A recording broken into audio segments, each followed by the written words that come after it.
Party people, what's up? This is Daryl D. Welcome back to Daryl D TV. I'm doing a digging story slash hiking video, if you will. Before we get started, I just gotta give a shout out to Robot Rock for the t-shirt. Hike your way to healthy. It's like my favorite tee. He's over at the YouTube channel Robot in a While, where he does a lot of hike videos. So make sure that you go check him out. So right about now, I'm in my beautiful hometown of Milwaukee, Wisconsin.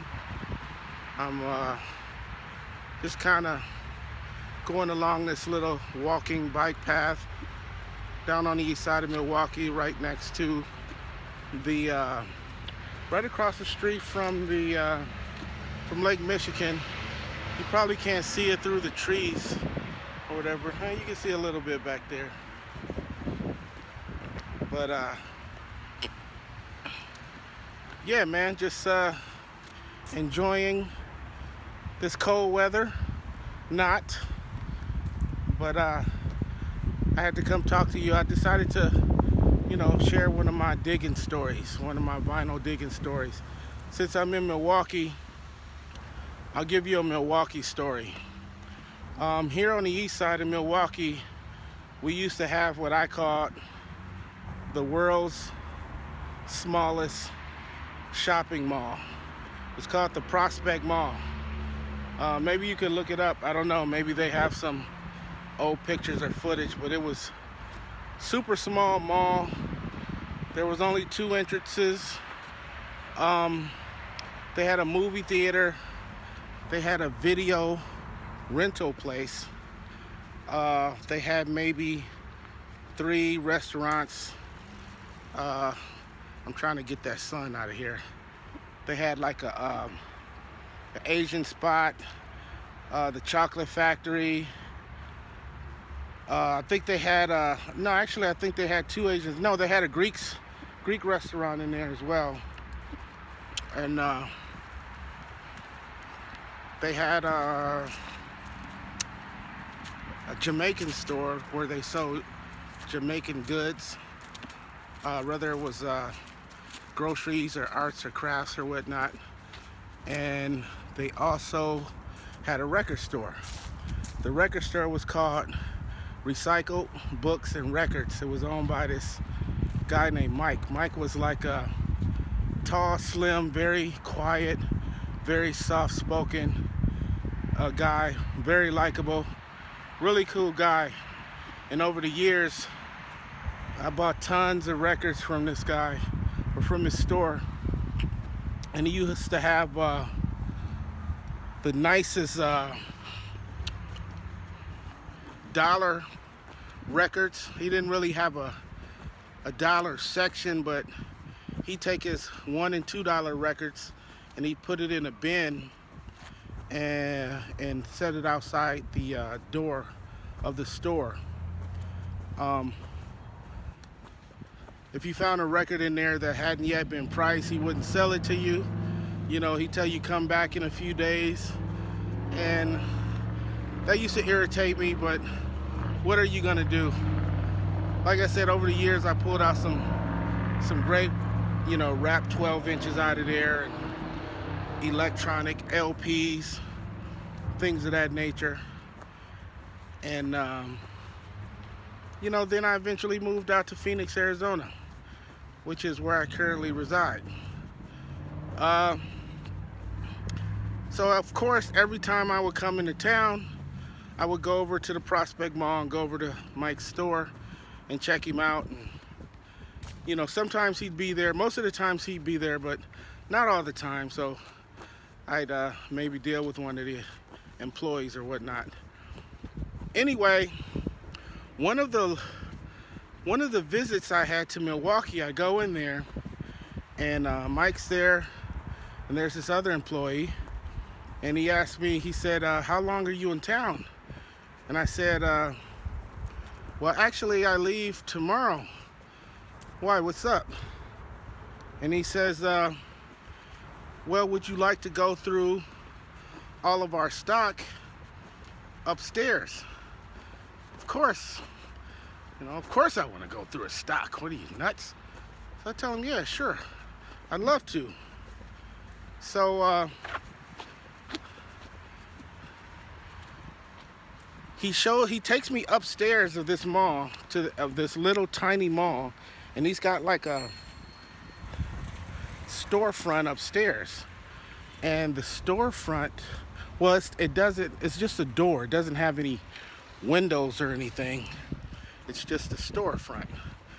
Or it looks just like it doesn't look like a store. It's just a door, So he takes me up there, opens the door, and there you have this huge room, just rows and rows of shelving with records on them. There's probably a good 100,000 records up there. So he says to me, grab whatever you want and take it downstairs, and whoever the employee was, he said he'll deal with you, he'll take care of you. I gotta get going, so it's good seeing you, and I'll see you next time. And then he leaves, walks out, closes the door, and there I am in this room with like 100,000 records, and I couldn't believe it. It was that was the first time that a record dealer let me into their stash and just let me have my way with it. So I started pulling out all kinds of stuff, a lot of stuff I had, but I was a reseller.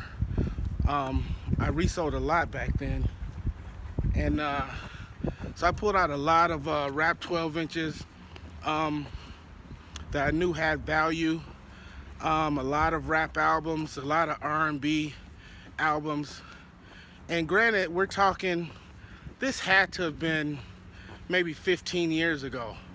So of course I know a lot more now than I knew back then about different genres of records, different records that have value, records I probably could have sold for big bank. But I grabbed what I could, and it was like that scene in Scratch where DJ Shadow goes down in the basement of that record store, and he's just surrounded by all these records. It was like that. It was just like that. Not as many as on the Scratch movie, but you get the picture. So it was incredible. I picked up tons of stuff, and I take it downstairs, and I think the guy charged me anywhere from $2 to maybe $6 a piece for every piece of vinyl that I picked up.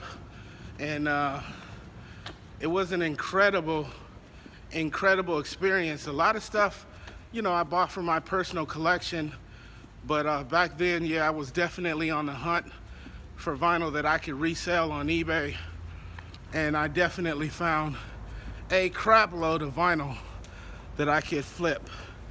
And so soon after that, I would come in town, and I would still go down there, and Mike eventually moved his store way to the other side of town. And I don't know exactly where. I've never tried to go over to find his new store. So, I hope he's still around. I'm not sure. I haven't heard anybody talk about him in a few years, maybe 5-6 years now, but hopefully he's still going strong and still selling vinyl and whatnot. And who knows, maybe I'll run into him again. Maybe he's got another storeroom for me to go through. So there you have it. That's Daryl D. Diggin Stories. This is the first one of many, and I'll be back with another one, hopefully sooner than later. So thank you guys for watching. If you got a digging story of your own, leave it in the comments below, or better yet, put it on your YouTube channel if you have one. And if you don't, start one. And just make sure you send me the link so I can check it out. All right? So to all my hardcore vinyl heads, peace and love to you. Let's keep this thing going. This is Daryl DTV. Thank you for watching. Big ups to Robot Rock. Hike your way to healthy. Robot in the Wild is a YouTube channel. Peace and love to y'all. See you next time. Later.